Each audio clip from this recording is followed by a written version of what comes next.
Hello YouTube, I am your host, the Crimson Warrior, and today I'm bringing to you guys my updated Blackwing deck profile, fixing a couple errors I noticed I made in the deck editing process after doing a couple casual duels with friends at my tournaments.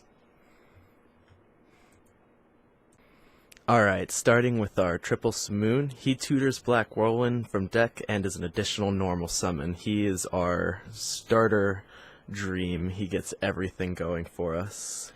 Next up we have his absolute complement, Oster, who brings back whatever Simoon banishes and is just a free tuner monster that makes an instant full armored master with Simoon.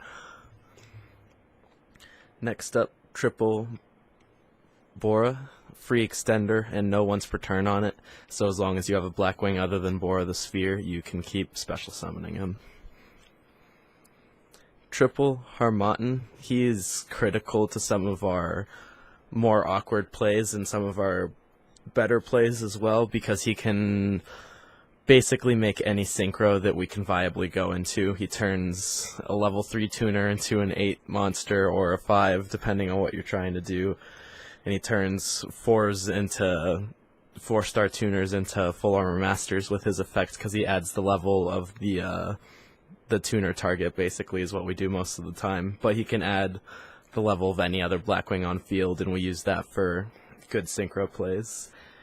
Next up, I did bump down Steam to 2 because it was getting a little cloggy, and I normally see it turn 1, so I'm seeing how I feel about this. I'm not sure about it yet. I just wanted to try something different, and it got cut for this little tech right here, Breeze the Zephyr. Shout out to Cali King of Games for making me remember that this card exists. I've had it sitting in my collection, and I just remembered it being a useless Blackwing, but now under Simoon and Oster, you can actually search this guy out as an extender. And sure, he's a little mini Garnet, but another extender that you can search with an Oster normal summon instead of always grabbing either Harmattan or Orochi or Steam is huge, because that gets you something you can instantly summon if you already have the Harmattan, for example, since we play 3.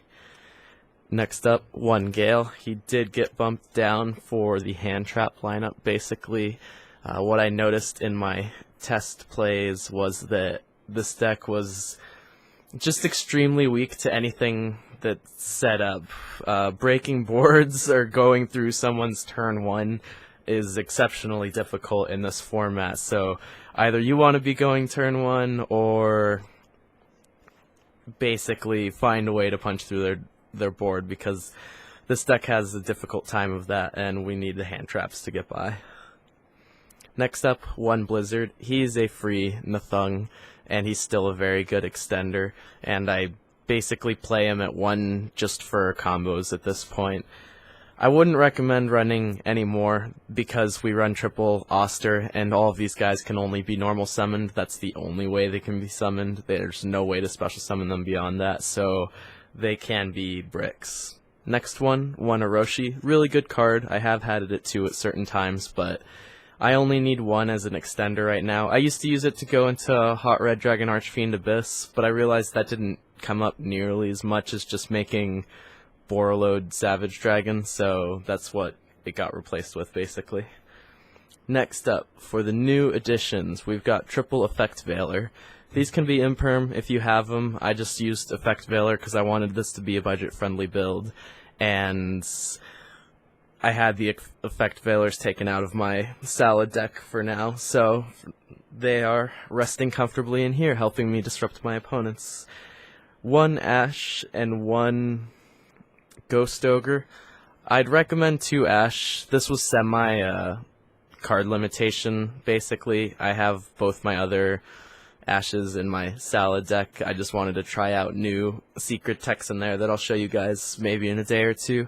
And then I also wanted no bricks hand trap wise. All of these guys, if I draw all of them, I can activate all of them.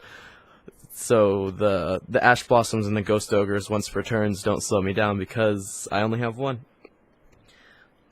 Next up, this deck's Advantage Engine, Triple Pot of Desires.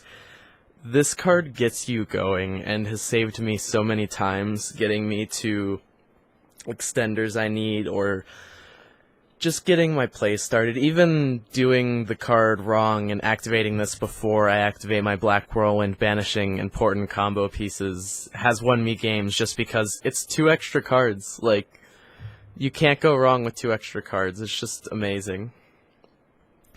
Next up, Triple Black Whirlwind, staple, obvious, searches all weaker Blackwings. I'm not sure what you're doing with this deck if you're not running 3.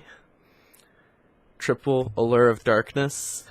We ran this before Oster was a card. Now that Oster's a card, we have no excuse to not run this, because it's basically a +1 if we get Oster with it, because the monster we banish instantly comes back to the field as a free special summon. So the card is nothing but an advantage for us. Next up, Triple Called By, combo deck. We want to play Yu-Gi-Oh!, so that is how we do it. Stop our opponent from stopping us. Next up, the spicy techs for this deck. The Phantom Knight package. Your Ancient Cloak, Silent Boots, Shade Brigandine, and Double Fogblade. Rounding up the main deck. And let's get right on into the extra for you guys.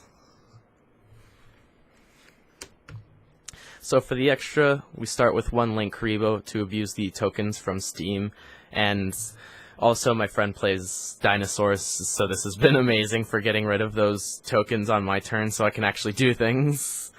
Next up, Double Wee Witch. I run 2 because I link up a lot, and I have run through all of them, so I've just always kept the second, and it's a good card. If it gets destroyed by battle, you can add a dark monster with 1500 or less attack, is it? Oh no, just 1 dark monster. That's awesome. I thought it was like Dark Eruption, but no, just a dark monster. So, really free. That rarely ever comes up, though, because you normally link it up into your Rusty Bardiche. Now, Rusty Bardiche is awesome. He is probably going to be banned, though, which makes my Blackwing deck been hit like almost every format since I've been playing the game. Well, that's not true. I just feel that way a lot of the times because it feels like the second I get back into a groove with this deck, another card that I use and it gets hit, but it's much more unfair in Orcus than it is in this deck, so I understand why. I just don't like it. Ban Mermaid, please. Next up, a new addition, Borreload. I added him because I ran out of Link monsters my last duel going into a grindy game state, and where I could have gone into a Link 4 and done things again, but since I didn't have Link monsters, I was stuck on a board of nothing that I couldn't fix. So I am adding him as my out. Once Battle of Legends comes out, this will probably turn into a Boral Sword, unless I want to wait for the reprint in the structure decks, but I really think that I'll probably cough up the cash to get one, or buy packs to get what I want from Battles of Legends, because there's actually a lot of cards I'm looking for in there, like the Shadal rarity upgrades, the Necroz rarity upgrade, and just, you know, fun stuff to trade to other people. Next up, Evil Swarm Nightmare. Now this I would actually change to something that Cali King of Games, something Dragulus. It's a number card, and it has the same effect. It's just rank 6. It just seems a million times easier to go into after watching the combo he did with it. Next up, Evil Swarm Exciton Knight, just for free board nuking. People forget that this card's a thing, and it was so staple back in the day that I can't resist having it. 1 Nathung, free burn. He's great in time. You know, he helps us win that way if we have to, although that's the worst way to win. And also is an extra normal summon, allowing this deck to go up to 3 normal summons per turn, with Simoon's effect, this effect, and your standard normal summon. Full Armor Master. This is actually surprisingly good for OTKs with Oster in the deck, so I wouldn't drop it, to be honest with you guys. I love the card, and I wouldn't drop it or change it for the world, to be honest. Next up, a singular Raikiri. He's just awesome. He pops cards. He's great versus back row heavy decker pendulums, just to clear up the back row before you go for your OTK or whatnot. Blackwing Obsidian Hawk Joe. He is recycling fodder, and he used to be really important for going into like rank 7s, but that's not really something we focus on anymore, so I mainly use him for bringing back Full Armor Master after I use him up for one reason or another, or if he gets outed and the game lasts that long. Beals, because I got defeated by Raid Raptors at my locals a couple weeks back while I was still playing this deck hyperactively at my locals before I got Salad, and he just summoned his towers and won because it was 500 stronger than anything I had, because I took Collude out to min-max this deck for the tournament setting, like I always do, because I expect my locals to be hyper-competitive with the best decks, so I try to build focusing on the fact that I'm going to be fighting the best of the best and I'm going to be needing to play. But this card is a 1-card out to all strong things, and is immune to targeting and destruction, so he's just a great little toy to have in the extra deck, especially for synchro-based decks. Next up, Borload Savage. Free negation, nothing else to say. Really easy to set up with a Rusty and Steam and a Harmatan if you have it. So it's free basically, and the best negate we can put up on board. This getting this and the whole Phantom Knights combo, and if you can extend into Evil Swarm Nightmare or Dragulus somehow, becomes our best 4 negate board basically. And then double Full Armored Master, our win con of the deck. He is just absolutely amazing, other than the fact that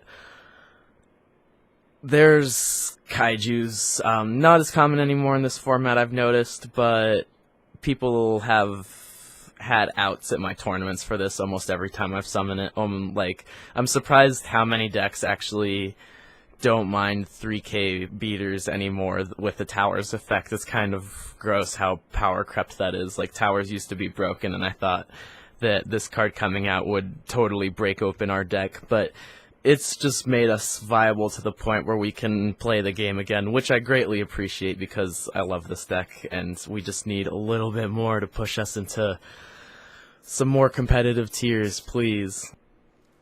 Alright, that was my Blackwing deck profile. I hope you guys enjoyed.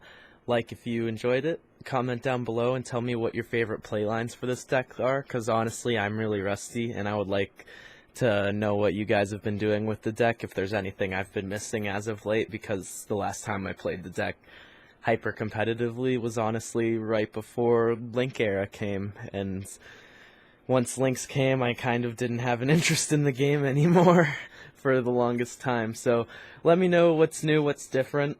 Subscribe if you enjoy my content, and hit that notification bell if you want to see me every time I upload, because it ain't stopping now. Peace, guys.